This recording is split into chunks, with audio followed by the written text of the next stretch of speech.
Simple design ng sari-sari store na may isang kwarto, native na native ang style niya, talagang napaka-relaxing tignan, mahigit 20k pesos na ang nagasto, sobrang sulit na ito at mura pa. Bago ang lahat, kung hindi ka pa nakasubscribe dito sa Real Pinas ay mag-subscribe ka na para updated ka po sa mga susunod pa nating bagong design na bahay at pasok sa budget natin.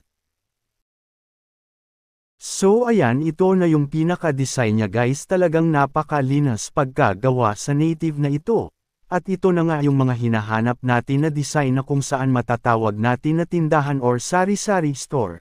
At talagang masasabi natin dito na ito yung pinaka-affordable na sari-sari store na makikita natin na design. Dagdag pa rito guys ay mayroon na siyang isang kwarto, dining area at kusina, na talagang pwede ka ang magluto sa loob. Ang nakakagandahan pa nito ay hindi ka talaga mainitan sa loob at mas lalong makaka-relax ka pa dito guys. So ang sukat nito ay 10 by 14 feet, bali 5 days po itong ginawa nila. At yung gumawa dito ay kumuha lamang sila ng isang panday, bali yung owner naman tumulong siya sa paggawa nito, bali siya yung helper dito para maging mabilis yung pagkagawa. So bali ang binayad niya dito lahat ay 5k sa kanyang panday.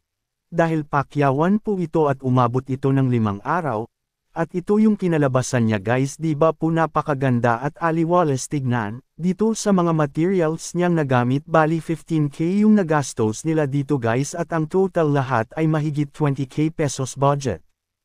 So ayan, makikita po natin dito ito na po yung pinaka-kitchen nila, at ang kanilang lababo nila dito ay gawa sa kawayan.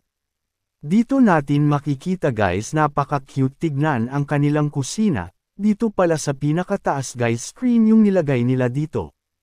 Yung sahig pala nila guys, balak pa lang nila itong epa-flooring at yung one bedroom nito ay palagyan ng double wall lang, sa pinaka-side nito yung purong screen yung makikita natin ay yun po yung tindahan nito.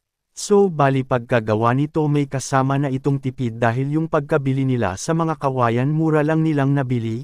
Sa panahon ngayon guys ay talagang maganda itong panimula, sobrang sulit na ito dahil may sari-sari store pa.